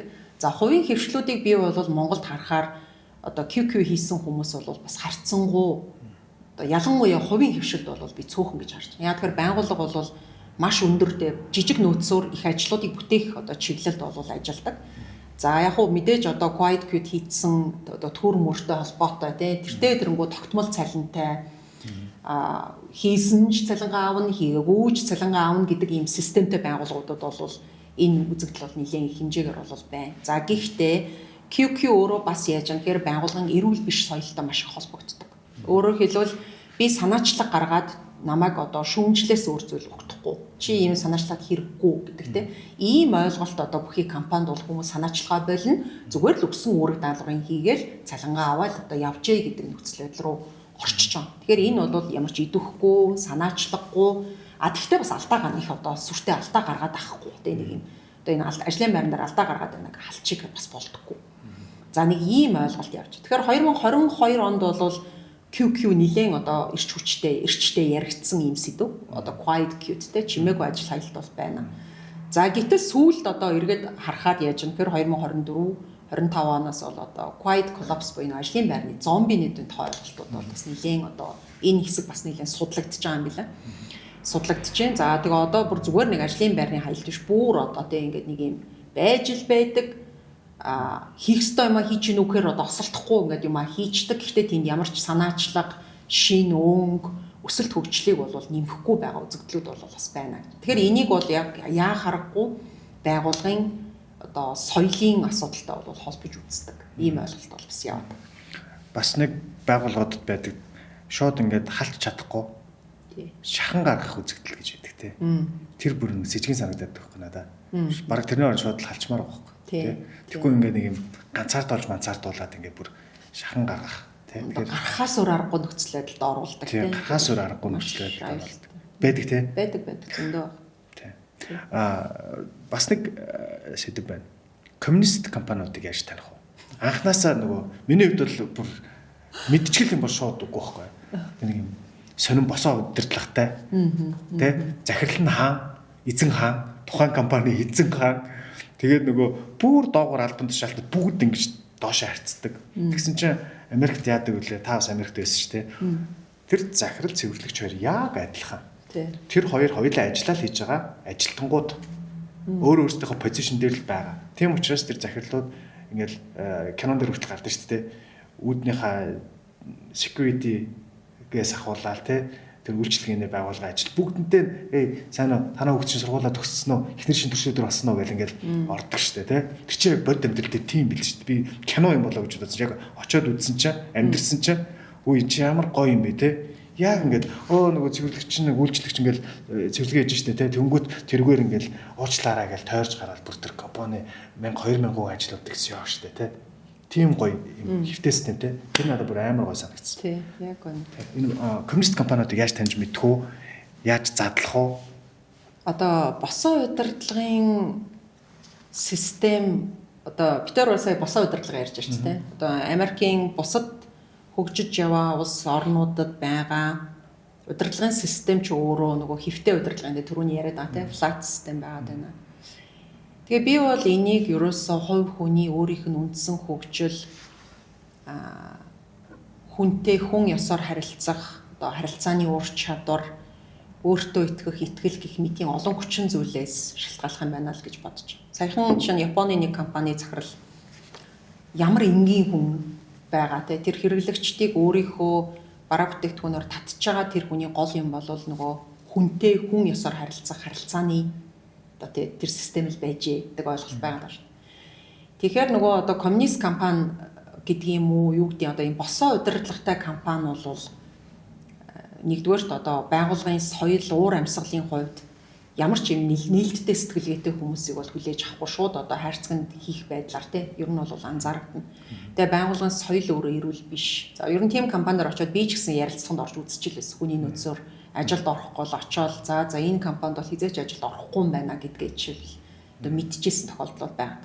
За тэрний одоо зөвхөн миний л туршлага шүү дээ. Илэрцэн өөрөө юу байна гэхээр ярилцлага бол өөрөө ийм формал буюу одоо маш юм албан одоо явагдаж байгаа. Миний одоо жинхэнэ туршлага ур чадварыг сонирхоос илүүтэйгээр хэр үгэнд ордог вэ? Тэгээ одоо хэр цаг барьдаг вэ гэх мэтийн нэг юм шинж чанарт суйрлах асуултуудыг аягүй асуудаг. Одоо над дээр тулгарсан кейс юм шиг. За тэгээд мэдээлэл дамжуулалтууд бол маш их гацаатай. Ерөөсөө мэдээллийн урсгал нээлттэй биш. За би одоо шинэ санаачлаг гаргаад дээд удирдлагадаа танилцуулж болох уу гэхээр үгүй ээ. Ингээд өнгөц харуул тэрэнд нэг юм систем ажиллаад байгаа юм шиг боловч хүн нэг юм дандаа нэг юм хан мөргөөд байгаа мэдрэмжүүдийг ерөөхдөө ингээд авдаг байгаад байгаа байхгүй. Тэгэхээр одоо байгууллагууд энэ урсгалыг задлах арга зам өөрөө ерөөсөө яаж хүн хоорондын нээлттэй харилцааг бид нар үүсгэх ажлууд хийх ёстой байгаа. Энэ чинь Gen-Z үеийнхэндээ хамтарч ажиллахад төвөгтэй байна гэдэг агагийн ард буцаагаад юу явж байгаа гэхээр нээлттэй ярих тэр одоо системийг компани өөрөө бүрдүүлж өгөхгүй бол тэр залуучууд өөрсдөө өсөж хөгжиж байгаа өөрийнхөө санаа бодлыг илэрхийлж байгаа. Би энэ байгууллагад хэрэгцээтэй хүн гэдэг мэдрэмжээ авахгүй байгаад ах магадлал нэмэгдэйлээ. Чин бид нар ингээд хэдүүлээ суугаад ярьж байгаа. Хоёулаа хоорондоо яриад байгаа энд нэг хүн яриад байгаа нэг огт сонсохгүй бол тэр хүн яах вэ? Эндээс чимээгүй гараад явна шүү дээ. Тэгэхээр ер нь бол юм их хаалттай тэгээд их өнгөн үзэгдэл буюу их шинж чанар төвтэй нөхцөл байдлууд бол тухайн компаниудыг таних айгүй юм хангалттай том одоо шалтгаан болно гэж би харж байна. Заримдаа нэг юм хит нүсэр санагддаг те юмнууд ингээм энгийн биш. Айгүй түүхтэй. За тэгээд тэр түрүү нөгөө нэг ярьжсэн одоо миний компани миний ажиллаж исэн ийм байгууллага ингээд одоо татан буугдсан юм а гэд би өмнө ажиллаж исэн байгууллага тухай ирсэн чинь тэр надтай ярилцж исэн. Захирал амар инээснэ. Манай компани бас тэхүү те гэдэг чинь те. Бүр би юу гэд хэлчлээ гэж бодох хэмжээнд очтол надад бүр одоо тийм онцгүй таагүй мэдрэмж ингэ төрүүлж. Тэгэхээр ер нь бол хүн хоорондын харилцаанд айгүй юм хүнийг гадна дүр төрх шинж чанар юмнуудаар нь үнэлнэ. Тэгээ нэг юм гих мэтийн нэг юм ач холбогдол багтай зүйлүүдэд илүү их ач холбогдол өгдөг юм шиг санагддаг надад бол. Тэгэхээр яг миний одоо ISO стандарт нэвтрүүлэхээр ажилласан байгууллага өдр бол дандаа л түүчээлж аваа тэгээ шилдэг одоо дандаа суралцагч байгууллагууд байгаагийн бас нэг давуу тал бол тиймэрхүү шинж тэмдгүүд бол бас багтай ер нь бол нэг одоо тийм өсөж хөгжих байгууллагууд ч өөрсдөө юм тав тухайн бүсээс бас зөрөгтэй татан гаргадаг ийм компаниуд бас байдаг. Тэр энэ ажлын байран дээр тохиолддог. Ер нь компаниудад байдаг нэг муудсан төмснүүд байдаг шүү дээ. Тийм. Нөгөө төмснүүдэд мутгачдаг. Байгаа л эдэг. Тэгэл ингээл хүн орж ирэхээр тэр ч тийм эн чи ингээл нэг байгууллага муулаад эсвэл нэг юм удирдлага муулаад тэгэл нэг юм нэх гоё гэгээлэг хүн орж ирсэн чинь нөгөө муудсан төмс чинь нөгөө хүний чинь 3 сарын дараа бас нэг муудсан төмс бэлтгэжтэй шүү дээ тий. Тэр муудсан төмснүүдийг яах вэ? Бас гоё асуулт байна. Айгуу олон захирлууд асуудаг. Одоо манай дээр ингээд айгуу удаан ажилласан. Тэгээд одоо яач ч болдгоо нэг хүн байна л гэдэг. За бид нар бол энэ дээр ерөөсөө эн чинь өөрөө байгууллагын соёлыг хангалттай хэмжээнд хордуулж байгаа хүн гэсэн үг байхгүй юу? Бүх хорны эзэн байдаг шүү дээ. Одоо бүх юмыг найруулж идэг те. За энийг бол одоо би өөрөө хүний нөөцийн ярилцлага хийдэг байх үедээ ч тэр ерөөсөө 3 шатлалт аргыг л бид нар санал болгодог. За тийм одоо хүмүүс бол одоо миний ажиллаж исэн байгууллагуудад ч гэл байдаг л байсан. Удирдлагуудтай бол хамгийн nice харилцсан. Доошогоо хүмүүст их дээрлэхгүй хатуу ханддаг ч юм уу те. Хүмүүсийн нэг юм нуухыг хүсдэг мэдээллийг ил гаргадаг ч гэдэм юм жоохон хуншихгүй юм одоо бас ёс зүйгүй аваар энэ төр гаргадаг ийм нөхцлүүд байдаг. За миний одоо хэрэгэлдэг арга бол юу байдаг вэ гэхээр би ерөөсөө л тухайн хүмүүстэй нүүр тулах аргыг ашигладаг байсан. За одоо чинь сонгон шалгуулалтын явц дунд тухайн ажлын байранд огт тохирохгүй хүн орж ирэх тохиолдлууд бас байна. Тэгээ тэр хүнд бид нар чи манай байгууллагад яг одоо таны байгаа ур чадвар бол тохирохгүй юм байна гэдгийг хэлээл гаргадаг. Тэр хүнд би тус болж байгаа. Буцаагаад компанид бас би тус болж байгаа. Тэгээ би хоёрын хооронд тохирохгүй хүнийг би ажилд аваад тэр хүнийг ажилуулах нь нөгөө хүнд ч хортой одоо компанид ч гэсэн тий сайн биш одоо үр дав. Тэгэхээр яг тийм одоо муу төмсийг хит хит удаа ялгаж хайсан тохиолдлууд одоо туршлага бол байдаг юм. Тэгээ би миний хувьд бол яадаг вэ гэхээр эхлээд тухайн хүнтэй ганцаарчилж уулздаг. За ганцаарчилж уулзахаар тухайн хүнд мэдээж одоо би юу ярих вэ? Тэгээ тэр тухайн хүний байгууллагын уур амьсгалыг хордуулаад холбоотой фактуудаа л яг бодит одоо гүтгэхгүй, бодлоо ярихгүй, яг л бодит баримтуудыг ярьдаг. За тэгээ их тохиолдолд яг ийм хүмүүс бол одоо ихэнх тохиолдолд шүү. Ер нь бол хүн өөрчлөгддөг. Тэр нэг асуудалтай нүүр тулна гэдэг бол ийм том одоо ур чадвар. Ялангуяа менежментийг энд үргэлж уриалж байгаа зүйл бол асуудалтай нүүр тулаа. Үннийг ярих хэрэгтэй. За тэгэж яриад ч өөрчлөгдөхгүй хүмүүс бас байна. Одоо яг үхээр хоёр дахь арга зам нь гэрчтэй уулзаж. Тэ одоо нөгөө хүнтэйгээ хажууд нэг гэрч байх юм шүү дээ. За нэг юм уулзах. За гурав дахь арга нь тэгээд ч өөрчлөгдөхгүй болвол ерөөсөө тухайн хүнийг ажлаас халж байгаа үндслэл одоо бид нар шалтгаануудыг хуулийн дагуу хөдөлмөрийн одоо эрх зүйн харилцааныхын дагуу тэг ийм асуудлууд хөдөлмөрийн дотоод журам дээр чинь тэр чинь ёс зүйн хэм хэмжээ гэдэг олон одоо зүйл залтууд байж байгаа шүү дээ. За тэрийгэ дурдах замаар ажлаас чөлөөлөх ажлыг бол их тод явуулдаг. Хизээч одоо нууцаар тэг за чамааг юу н ажлаас халлаа гэдэг байдлаар бол ажилуулж байгаа. Тэгэхээр энэ нь нөгөө аль талдаа win-win болдог. Өөрөөр хэлбэл тухайн байгууллагаас би халагдсан шалтгаанаа би бас яг ойлгоно. Би ур чадвар дутуугийн улмаас биш те. Энэ нь өөрөө тухайн хүнд өөрөө өөрийгөө засан сайжруулах боломж болоосоо гэдэг талаасаа. А нөгөө талдаа компанид үлдчихэж байгаа хүмүүст энэ бол бас сургамж болж үлддэг. Нэг ийм одоо арга замууд бол байна. Тэгэхээр миний хувьд бол ерөөсө хов живийг тасалж байгаа ийм одоо онцгүй үзэгдлийг бол те зогсоодог одоо арга зам бол ерөөсөө л яг юм байдаг гэсэн. Би хизээ ажлаас гарах уу гэдэг нэг юм том асуулт хүнд орж ирдэ шүү дээ. Нэг юм ахицч байхгүй, альбом тушаалч дээшлэхгүй, цалин хөлсч нэг гавьтай амьдрал төрж байгаа юм байхгүй. Тэгээ бүр give up болцсон. Яг одоо нэг тийм хүн үзэж ийн гэж хоёул ингэ бодъё л та төсөөллөө те. Яг ажлаас гарах шийдвэр дээр бүр ирцэн. Тэр хүнд хоёлаа ямар арга хэмжээг авсныхаа дараа ажлаас гар эсвэл ямар асуултыг өөрөөсөө эхлээд асуугаарай. Ажлаас гарах чинь бас аюултай шүү, тэ? Тэгэхээр яг хизээ хүн ажлаас гарахыг, ажлаас гарахдаа ямар алхмуудыг хийсэн байх ёстой. Тэгээс яг асуугаасай гэж бодож явсан асуултыг гоё орж ирж байна. Хүний нөөцөөр нөгөө одоо ажиллаж явах хугацаанд бид нар ч нөгөө байгууллагын соёлыг бүтээх, бий болгох, утга учирыг нэмэгдүүлэх, байгууллагын өрсөлдөх чадварыг ажлах хүчнээр дамжуулан сайжруулах гэдэг энэ л одоо стратегийн түншлэл хэлбэр дээр хүний нөөцөд ер нь бол гол одоо хамтралуудыг хийдэг. Тэгэхээр одоо эргэлзэж байгаа эдийн засгийн хөшөөрөг бол хүний стрессийн айгүй том төв байдаг тийм. Одоо чинь миний авж байгаа цалин хөлс миний амьдралд одоо хүрэхгүй байна. За ажил дээр авж байгаа цалин хөлс амьдралд хүрэхгүй ядчийтал энэ ажлыг би хийх ёстой ч юм уу, ясгүй ч юм уу гэдэг эргэлзээд төрөөд байна гэдэг тийм. Энд чинь өөрөө ингээл ерөөсөө нэг утасны үзүүрийг хөвгөтөл тэндээсээ олон ийм одоо бодлууд ингээл үргэлжлүүлж хэлбэл хүний амьдралд ингээл үүсчихэд. Тэгээ энийг ингээд нөгөө сэтгэл зүйн үүднээс нь сонирхоод ингээ харахаар хүн альва нэгэн шийдвэр гаргалтанд үргэлж эргэлзэж байгаа гэдгийн ард тэгчүүл яана гэдэг нэг юм айдас байгааддаг. Тэ айдас байд. За энэ ажлаас би халагдчих үедээ, гарчих үедээ гэж бодож байгаа одоо хүмүүс байгаа бол хамгийн түрүүнд энэ компанид би өөрийнхөө одоо ямар ур чадварыг те хөгжүүлж, ер нь компани бол шулуухан хэлэхэд эн чинь бизнесийн харилцаа учраас хэрэгтэй хүнтэйгээ л удаан хугацаанд бид нар хамтарч ажиллахыг хүсдэг.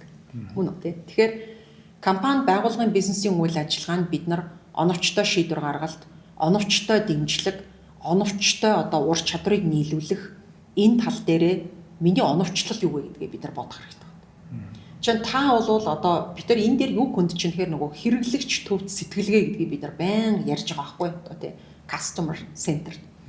Тэгэхээр миний худалдан авагч сонирхсан зүйлийг л би зарж таарна да. Одоо тий тэрийг өгвөл бид тэрийн дунд нэг юм харилцаа үүсч цаашдын борлуулалт магадгүй цаашдын бизнесийн хөгжүүлэлт энэ дээр явагдах. Бид нар байгууллагад ISO стандартыг нэвтрүүлэхдээ юу хийдэг вэ гэхээр байгууллага өөрийнхөө давуу сул талыг тодорхойлоо гэдэг нэг заавал гаргаж ирдэг байхгүй. Тэгэхээр байгууллага өөрийнхөө давуу сул талыг тодорхойлох үйл явц. Энийг бид нар хувь хүмүүстээр ч гэсэн үнэхээр ятхан урамшуулдаг тий. 2026 оны төлөвлөгөөг одоо дөнгөж он эхэлж байгаа учраас хүн болгонд гаргаж байгаа.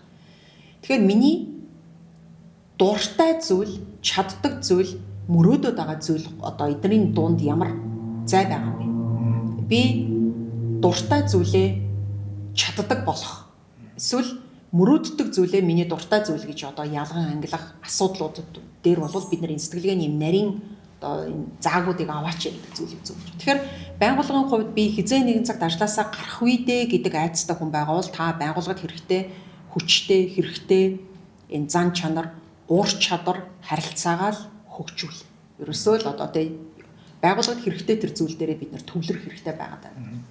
Тэгээ байгууллагын соёлын асуудлыг хоёулаа нэгэнт ярьж байгаа гэх ямар ч байгууллагын үйл ажиллагааг устгах чаддаг, хангалттай хэмжээнд устгах чаддаг зүйл бол ерөөсөө харилцааны үйл ойлголцол, харилцааны үйл хүндэтгэл. Одоо бие бинийгээ шинж чанараар үнэлэн дүгнэх юм хямдхан үнэлгээнүүд бол байгууллагын харилцааг бол хангалттай хэмжээнд устгадаг. Тэ түрүү яригдсан хов, жив, тодорхойгүй байдлууд энэ бол угаасаа ингэ устгаж. Тэгэхээр байгууллагын одоо үйл ажиллагаанд эргэлзэж байгаа би ер нь одоо хизээ нэг цаг ажлаас халагдчих үдэ гэдэг айц хүч танд байгаа бол өөрийнхөө сул талыг давуу тал болон хөгжүүлэхтэй холбогдох үйл ажиллагаан дээр фокустарч төвлөрөх тэгээд энийгээ одоо бүр зорилготойгоор хөгжүүлэх хэрэгтэй байна. Тэгээд санамсаргүй биш үү? Ажлаас гарахдаа ямар алхмуудыг хийцэн байх вэ? Жишээлбэл дараагийн компанид орсон байх юм уу гэдэг шиг. Би одоо хүний нөөцөөр ажиллаж байхдаа хүмүүсээс ерөөсө тодруулдаг байсан гол асуултууд байдаг. Манай компани яагаад таныг ажилд авах ёстой вэ? Та надад юугаа зарах гэж байна? Ихэнх хүмүүс энд бэлтгэлгүй ирдэг. Би нөгөө юм суралцахыг хүсдэг байхгүй юу? Би танаад ороод айгүй их юм сурмаар байгаа. Яг надад нэг ийм ярилцлага тохиолдож ирсэн. Тэгэхээр нь би чи надад мөнгө төлөх юм байна тий гэсэн чинь нөгөө чинь гайхсан. Үгүй шүү дээ, та надад мөнгө төлнө шүү дээ. Тэргүй чи надад сурах гээд хахад би яагаад чамд ингэ буцаад мөнгө төлж байгаа вэ гэхээр яг нөгөө илэрхийлэмжээ буруу гаргаад байна гэдгээ тэр одоо ажил горлогч бол ойлгож ирсэн кейс байгаа байхгүй. Зэрхэн өндөд сонсогчдоо Жошогийн подкаст үргэлжилж байна. Ингээд дараагийнхаа асуултуудыг зочноос асууя. За одоо хоёул бүр гүн рүү яваад орчих байгуулгын. Ер нь бол тойроо сайхан ярьчлаа. Одоо дотор нь яваад орчих тий. Тэгэхээр энэ албан тушаалын дарангуул за бүр цаашлаад одоо sexual harassment гэж ярьдаг тий. Энэ зүйлүүдийг яаж урьдчилан сэргийлж таслан зогсоох уу?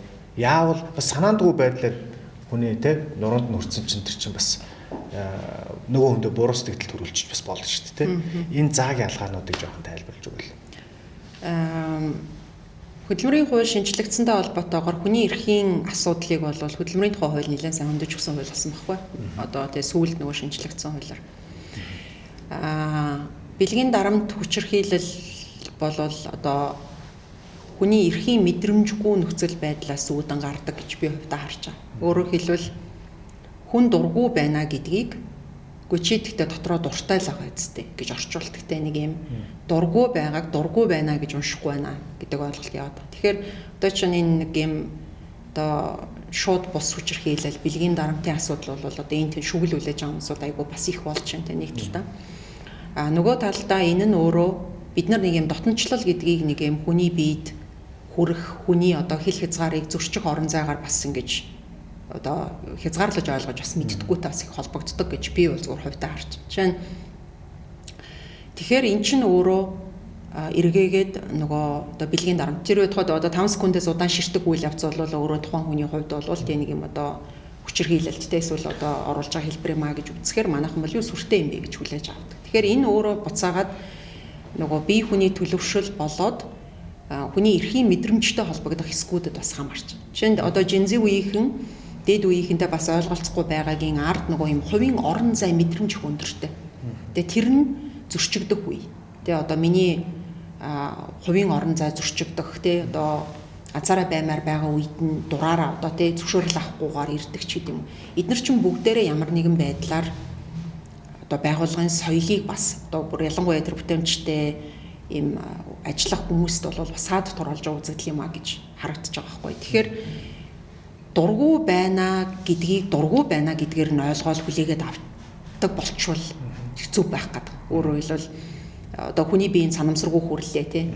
За санамсаргүй хүрхийг бол уу яна уучлаарай гэд бид нар ингээд өнгөрөөд. Гэтэл нөгөө зориуд тухайн хүнийг албан тушаалаар дарамтлахын тулд шууд ажлын байрны хүчирхийлэл шүү дээ. Энэ бол одоо байж болохгүй гэдэг ойлголт нь надаас одоо компаниас маань явчвал одоо чи яандаа ч гэдэг юм нэг ийм ачаачнуудаар илэрдэг тийм хүний карьерийг үгүй болгох одоо сүрдүүл энтрээр илэрдэг энтер бол одоо байгууллагын жам ёсороо хөгжих бүтээмжтэй байх ёс зүйтэй зарчимтайгаар өсөж хөгжих бүх болцоо нөхцөлийг боомлж байгаа одоо хамгийн таагүй хэлбэр юм а гэж болол харагдаж байгаа. Тэгээ байгууллага дээр бол тиймэрхүү тэгээ тэр асуудлыг өөрөө хүчрхийлэлт өртөөд байгаагаа мэдэхгүй хүмүүс бас байна. Тэгэхээр энэ нөгөө нэг юм ажлын байрны дарамт гэдэг ойлголтын мэдлэгийг бид нар яг зөвөр хүргэх, мэдээллийг бид нар зохихсоор нь дамжуулах, тэр мэдлэг ойлголтыг өгөх замаар үнийг арилгах байхаа гэж би бол хувьдаа бодож байна.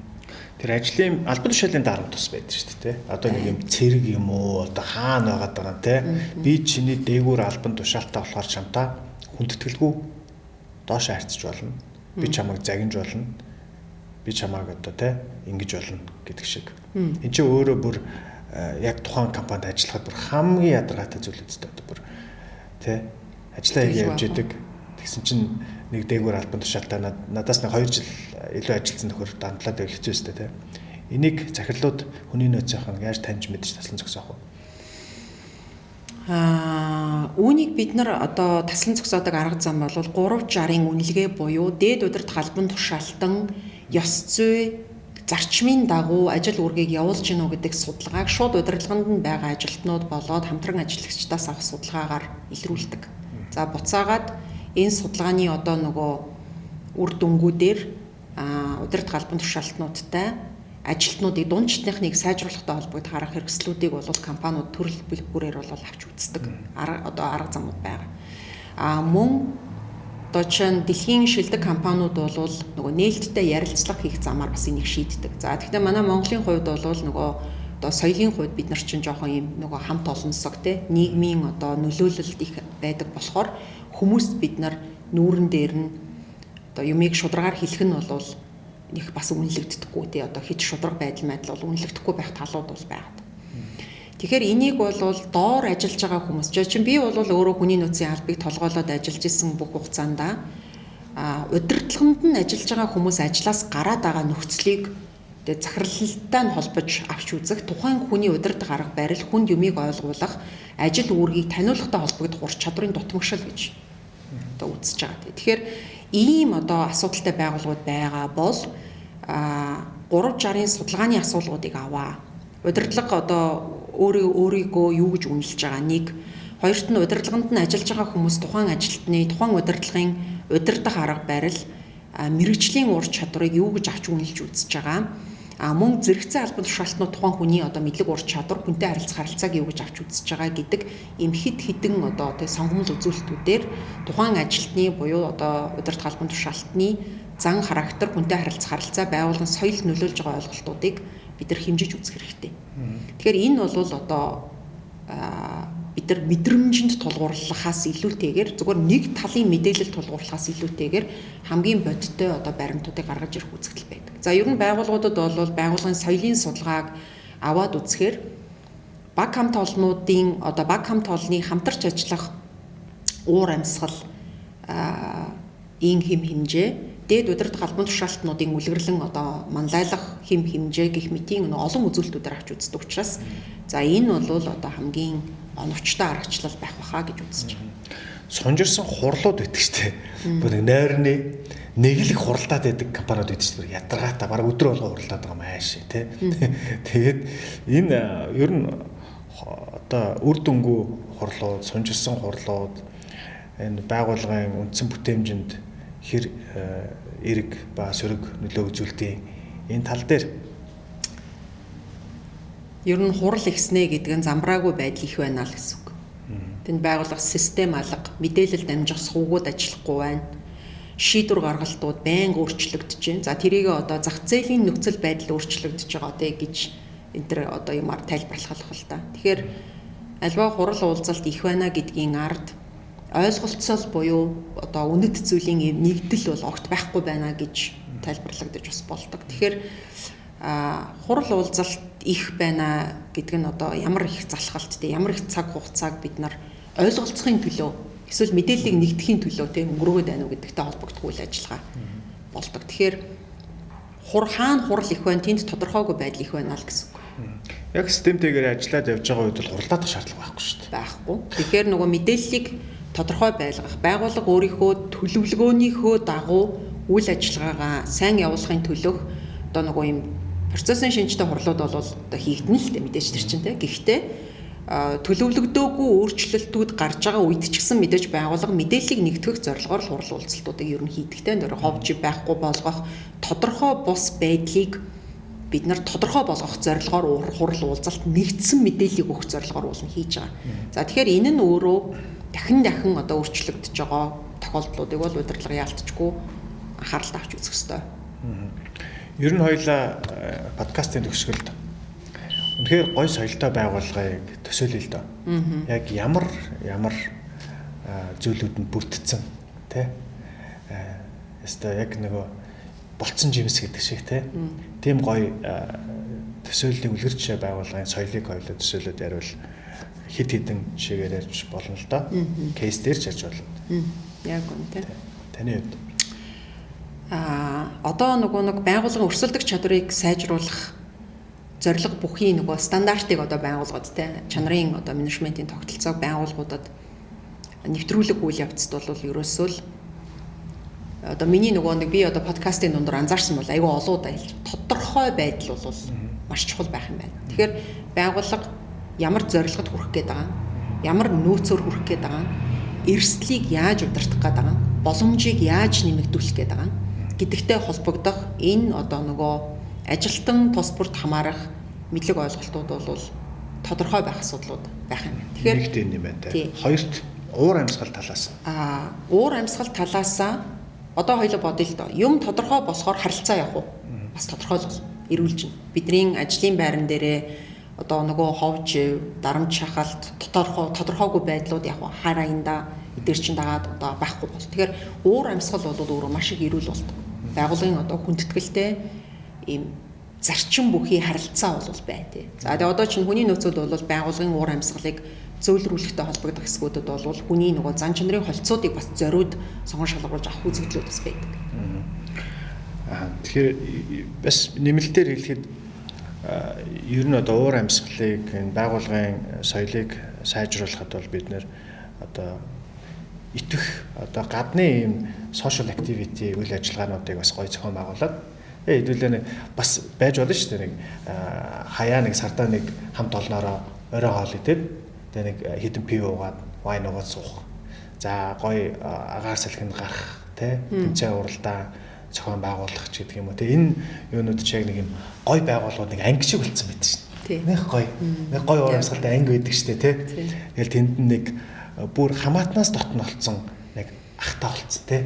Тэр ахтаага бүх юм ярьдаг тий. Тэгэл ингээл бүр нэг төрсөн дүүгээс өөрчлөх нэг хөөрхөн дүүтэй болцсон ч гэдэг юм уу тий. Тэгэхээр энэ зөвлөд чинь зөвхөн ажлын одоо ширээний ард гэхээс гадна энэ амьдралын итвэх оруулж байгаа энэ хөтөлбөрүүдээс байгууллагуудын бас уур амьсгал илүү сайжирч байгаа харагддаг. Тэгэхээр ер нь бол одоо Монголын бид нар өнөөдөр хамгийн чухал бас сэдвүүдийн нэг гэж бодож байна. Бид нар энэ нийгмийг бүрдүүлж байгаа томоохон хэсэг бид нар амьдралынхаа хамгийн идэвхтэй цагийг ажил дээр өнгөрөөдөг, хамт олонтойгоо өнгөрөөдөг. Тэгэхээр энэ нийгмийг бүрдүүлж байгаа, нийгмийн сэтгэл зүйг бүрдүүлж байгаа томоохон хэсэг бол байгууллагуудаас гарч байгаа шүү гэж та бүхэндээ хэлмээр байна. Тэгээд хамт олонныхоо уур амьсгалыг заавал захирал хүний нөөц гэхгүйгээр таачтай өөрчлөх юм боломжтой байдаг. Тэгээд хамгийн сүүлд бас үзэгч сонсогчтой хандаж хэлэхэд дутуу үлдээсэн зүйл юу вэ? Одоо түрүүний нөгөө нэг ивент арга хэмжээ хөтөлбөрүүд болвол байгууллага дотоод уур амьсгалыг сайжруулах зорилготой зохион явуулж байгаа үйл ажиллагаанууд. Тэгээ хүн тойрсон маш олон арга хэмжээнүүдийг угаасаа бид нар хийхээс өөр аргагүй. Технологи бид нар үйл ажиллагаанд ашиглаж байгаа. Хүний хөгжлийн хурд болвол те бидний одоо бүтээмжид байгууллагын соёлд цаашлаад нийгэмд гэр бүлд одоо хувь хүмүүст гэх мэтийн энэ маш нарийн уялдаа холбоотойгоор эн чинь бие биендээ харилцан нөлөөлж байгаа энэ хэсгүүд те. Тэгэхээр байгууллагын соёл бол явж хувь хүний одоо өөрийнх нь өсөлт, мэдлэг ур чадвар, за тэгээд нөгөө харилцааны одоо тодорхой шатлал бид нар өөрийгөө ойлгуулах, бусдтай ойлголцох төвшөнд те энэ одоо үйл ажиллагаа бүтээмж юмнууд ч юм уу дээр харилцан хамааралтай байгаа. Тэгэхээр хувь хүний хувьд бол хувь хүн хэрэг өндөр хөгжлийг өөртөө одоо тээх тусмаа тэрний нөлөөлөл бас дагаад өсч яадаг те. За таагүй нөлөөлөл мэдээж бас байгаа. Тэгэхээр энийг бид нар бол одоо удирдах, чиглүүлэх, байгууллагын соёлд бол миний хэлэх дуртай байгаа газартаа манлайлах хэрэгтэй гэдэг те. Энэ ойлголтыг бол бид нар бас хүн болгон тээж авах зүйтэй маа гэж ингэж бодож байна. За ингээд эрхэм үндэд үзэг сонсогчдоо Жошуагийн подкастын 2026 оны хамгийн эхний дугаар та бүхэнд хүрлээ. Ингээд хүлээн аван үзсэн, сонссон та бүхэнд баярлалаа. Хэрэгтэй үндэнд шеэр хийж түгээгээрэй.